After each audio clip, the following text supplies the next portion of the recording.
Reflection GS centre के इस platform पर आप सभी का स्वागत है।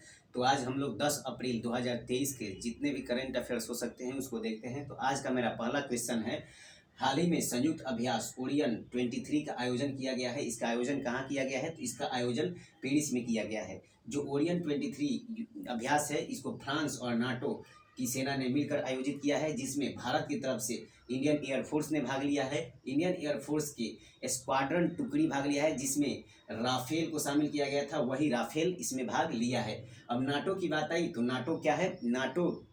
नाटो में कुल कितने सदस्य देश हैं? तो नाटो में 31 सदस्य देश हैं। हाल ही में फिनलैंड को 31वां सदस्य देश के रूप में इसमें नामित किया गया था। यह युद्धाभ्यास भूमि, हवा, समुद्र तथा साइबर स्पेस में होने वाला एक युद्धाभ्यास है।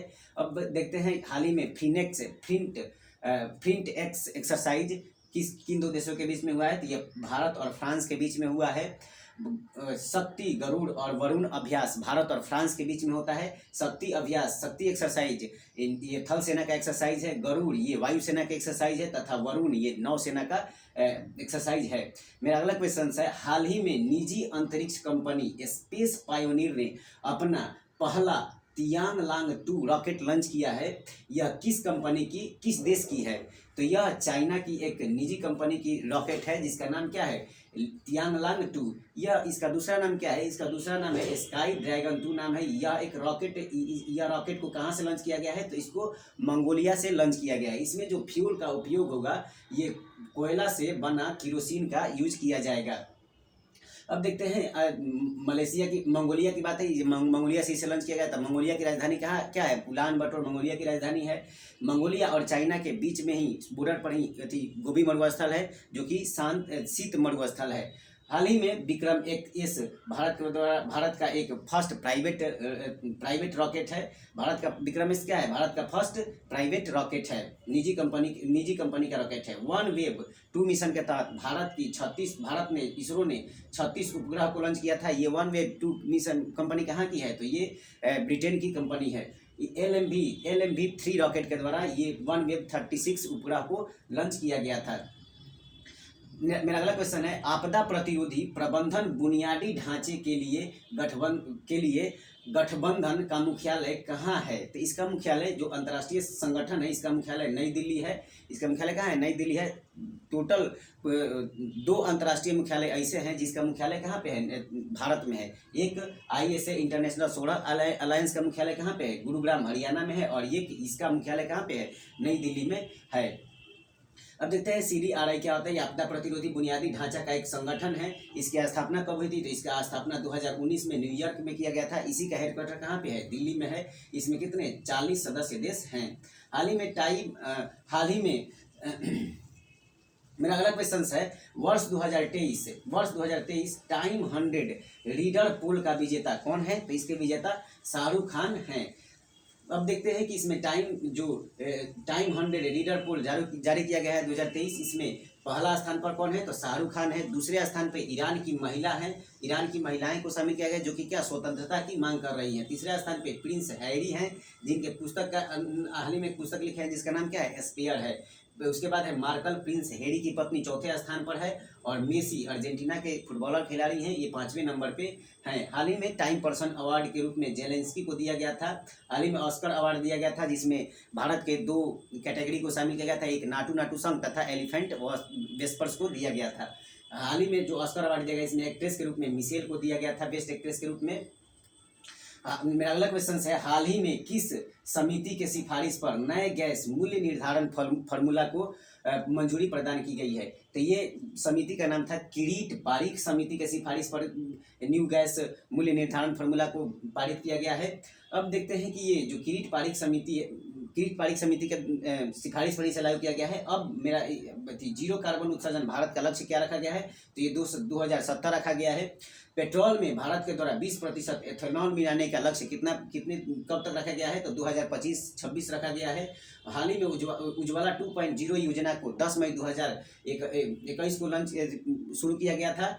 महोबा यूपी से स्टार्ट किया गया था। मेरा अगला क्वेश्चन है, हाल ही में हाल ही में पीएम ने प्रोजेक्ट टाइगर के 50 वर्ष पूरे होने की स्मृति में कार्यक्रम का उद्घाटन किया। यह कार्यक्रम का उद्घाटन कहाँ पे किया है? तो पीएम मोदी के द्वारा इस कार्यक्रम का उद्घाटन बांदीपुर टाइगर रिजर्व कर्नाटक में किया गया है।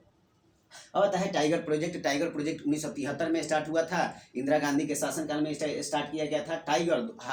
जो ये टाइगर प्रोजेक्ट का 50वां सालगिरह मनाया जा रहा है 2022 में। तो इसमें जो टाइगर की गणना की गई है, तो टोटल टाइगर कितना है? तो 3167 टोटल टाइगर है। 2018 में टाइगर की संख्या कितनी थी? तो 2967 है। और पूरे विश्व के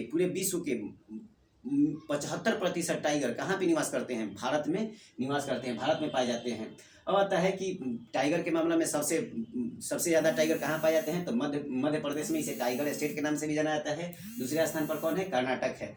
सेंट पीटर्सबर्ग घोषणा पत्र आया था, ये किसके लिए आया था? तो ये बाघ के टाइगर के लिए आया था। ये कब आया था? तो 2010 में। सेंट पीटर्सबर्ग कहाँ है? रूस में है। इसका उद्देश्य क्या था? तो 2022 तक टाइगर की संख्या को दुगुना करना इसका लक्ष्य रखा गया था। मेरा अगला क्वेश्चन है, हाल ही में सौर ऊर्जा संचालित पर्यटन नाव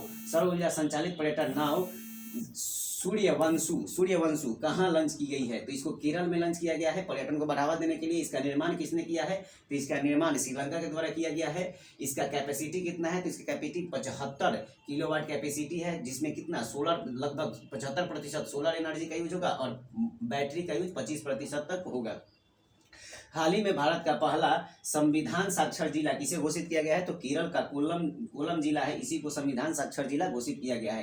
क्षेत्रीय भाषा में फैसला सुनाने वाला पहला हाईकोर्ट कौन है? तो केरल का हाईकोर्ट है, क्षेत्रीय भाषा में फैसला सुनाने वाला।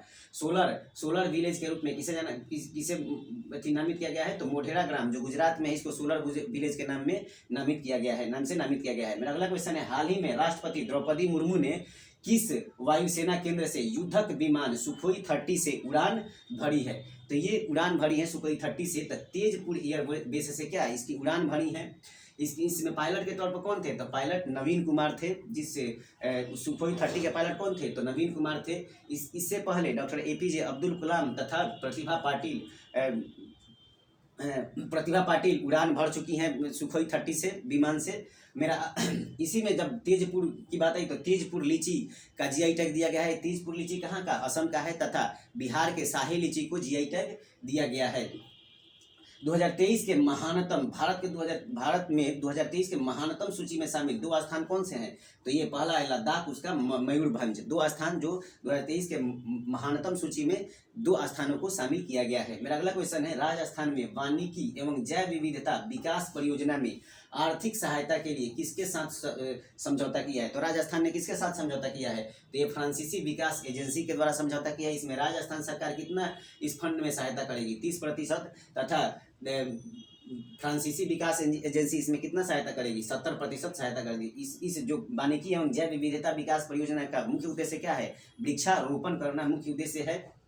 राजस्थान की बात है तो हाल ही में राजस्थान में 19 नए जिलों का निर्माण किया गया था, तथा 3 संभाग का निर्माण किया गया था। वर्तमान में राजस्थान में कितने टोटल जिले हो गए हैं? तो 50 जिले हो गए हैं। हाल ही में राजस्थान में राइट टू हेल्थ एक्ट लाया गया था, और उसके बाद वकीलों के संरक्षण के लिए एक्ट राजस्थान में ही लाया गया था, तथा मीडिया कर्मी संरक्षण विधेयक कहाँ लाया गया था? तो छत्तीसगढ़ में लाया गया था। मेरा अगला क्वेश्चन है, हाल ही में अटल बिहारी वाजपेयी पावरलूम बिजली फ्लैट रेट योजना कहाँ प्रारंभ की गई? तो इसको प्रारंभ किया गया है यूपी सरकार के द्वारा, इसे स्टार्ट किया गया है। अब यूपी में लोकसभा की संख्या कितनी है? 31 है। यूपी में राज्यसभा की सदस्य की संख्या कितनी है? यूपी में लोकसभा की सदस्य की संख्या कितनी है? 100 है। और राज्यसभा सदस्यों की संख्या कितनी है? 31 है। तथा विधान परिषद के सदस्यों की संख्या 403 है। ये जो अटल बिहारी वाजपेयी पावरलूम बिजली फ्लैट रेट योजना जो चालू किया गया है, इसमें हैंडलूम के लिए 20% की फ्लैट दिया जाएगा तथा पावरलूम के लिए 60% का फ्लैट दिया जाएगा। इसका मुख्य उद्देश्य क्या है? इसका मुख्य उद्देश्य घरेलू उद्योग को बढ़ावा देना। छाता योजना का संबंध किस स्टेट से है? तो छाता योजना का संबंध छत्तीसगढ़ स्टेट से है। हाल ही में ई खरीद में पूर्वोत्तर में सर्वश्रेष्ठ राज्य के रूप में किसे नामित किया गया है? तो ये त्रिपुरा राज्य को ई खरीद के रूप में पूर्वोत्तर में सबसे ज़्यादा सर्वश्रेष्ठ राज्य के रूप में चुना गया है। तो ये मेरा रहा आज का करंट अफेयर्स का क्वेश्चंस। तो अपने करंट अफेयर्स को बेहतर करने के लिए रिफ्लेक्शन GS सेंटर के प्लेटफॉर्म को ज्वाइन कीजिए तथा अपने करंट अफेयर्स के पोर्शन को बेहतर कीजिए। जय हिंद।